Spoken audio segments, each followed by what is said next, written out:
The Honourable Leader of the Opposition. This Prime Minister doubled housing costs, doubled the debt, doubled gun crime, and now doubled food bank use, that the NDP would be pulling its support. After all, the leader said the Liberals are too weak, too selfish, too beholden to corporate interests to fight for people, and yet there he is, still in power. He doesn't even have the confidence of his own Liberal MPs, but he seems to still have the confidence of the sellout NDP leader. So, will the costly carbon tax coalition stand up in front of Canadians and let people vote in a carbon tax election for change in the future?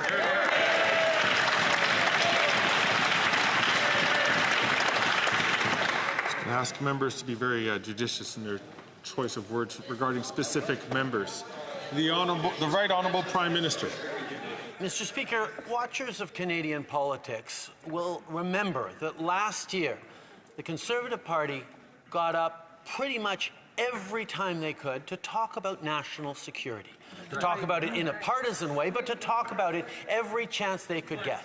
And now that we have offered the Leader of the Opposition a security clearance so that he can be fully informed on national security, all that they've been able to say is political attacks and asking questions of other parties. Why has the Leader of the Opposition chosen to not get a security clearance when the safety of his own MPs is in the ballot?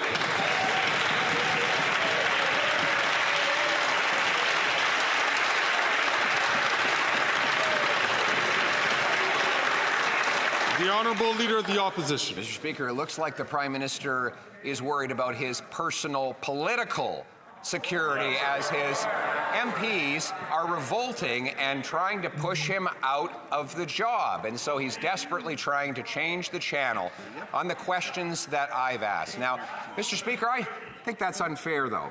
Those MPs helped this Prime Minister double housing costs, double the debt, double gun crime, double food bank use. Why won't he turn around and look them in the eye and say they should stand up for their own record and his, face the music in a carbon tax election?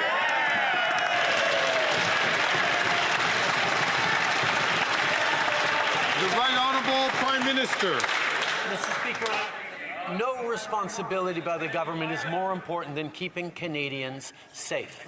That's why our security services every single day take actions and work hard to keep Canadians safe. So it is inexplicable to our security services that they cannot let the Leader of the Conservative Party know about the threats facing him, his party, and our democracy because he refuses to get a security clearance. So I have asked those security agencies to look at ways to share at least some information with him and perhaps some names so that he can protect his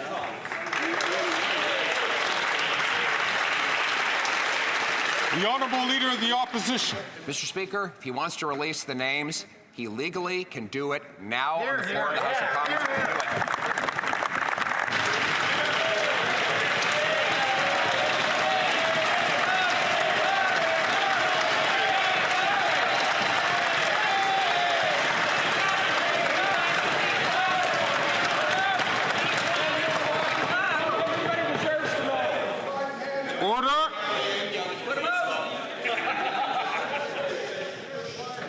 The Right Honourable Prime Minister. Okay, Mr. Speaker, now we're getting something. He's actually engaging on the issue of national security. Unfortunately, he is willing to put at risk the agents, the officers, the sources that are putting their lives at risk to keep Canadians safe. There is a reason we do not disclose classified information in places where our adversaries are watching and paying attention. But we can release many names to him and much information to him if he only gets his security clearance. So he would be able to keep his own team members safe from foreign interference, Mr. Speaker.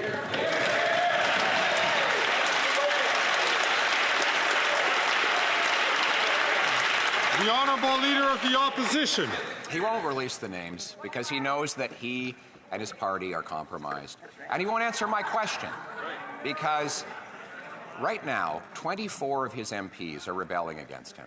They're asking for a secret ballot to fire him, Mr. Speaker. But, Mr. Speaker, as I say, that is not fair. Every one of those MPs helped this Prime Minister create 1,400 homeless encampments in Ontario.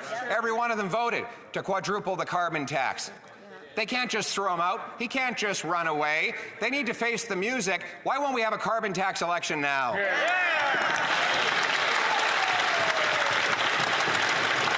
The Right Honourable Prime Minister.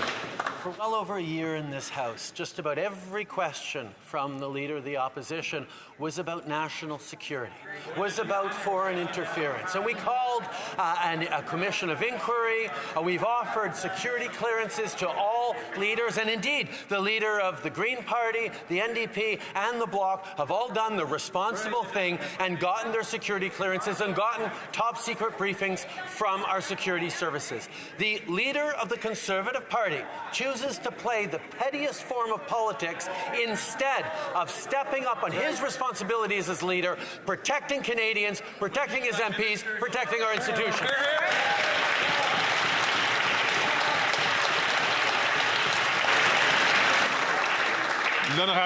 The Honourable Leader of the Opposition. Mr. Speaker, the Bloc Québécois and the leader of the Bloc Québécois has literally nothing, delivered nothing for Quebecers, nothing for seniors, nothing for farmers. But despite that, he voted almost 200 times to keep this Prime Minister in power. He voted for $500 million in inflationary bureaucratic spending, $500 million in deficit spending. At the same time, Quebecers are suffering from the cost of housing, which has doubled. Will the Prime Minister accept to call an election so that Quebecers can support my plan to get rid of GST on new homes?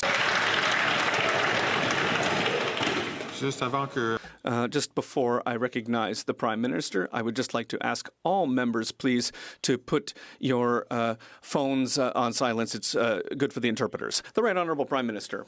Mr. Speaker, I said it in English, I'll repeat it in French. We know that one of the fundamental responsibilities of everyone in this House is to protect the safety, security, and well-being of Canadians. However, with his completely unexplainable decision to not get his security clearance, the Conservative leader is putting Canadians at risk, including members of his own party. That's why I have asked our security services to share as much information as possible with the Conservative leader so that he can better protect his MPs, despite the fact that he's still refusing, for reasons that we don't know, to get his security clearance to know everything about this issue. The Honourable Leader of the Opposition. Mr. Speaker, security and safety depends on housing. In Quebec, the cost of housing has doubled. In Montreal, the cost of rent has tripled after 9 years of this Prime Minister who's building bureaucracy, who's printing money, who's broken the immigration system, and who has applied taxes on corrupt businesses. And that's why I've proposed a common-sense idea to cut the GST on housing. The Prime Minister says that he'd rather put money into bureaucracy. I want to cut taxes for those who are buying a home. Can we have an election on the question of eliminating the GST on housing? Yes or no? The Right Honourable Prime Minister. Mr. Speaker, Canadians are extremely perplexed right now because we know very well that the Conservatives, apparently, according to themselves, are interested in law and order and crime and national security and defense. It's in everything that they put out in the elections. But when it comes time where there's a real threat to Canadians' safety and even to the safety of his own MPs, the Conservative leader refuses to get his security clearance. He refuses to take his responsibilities seriously.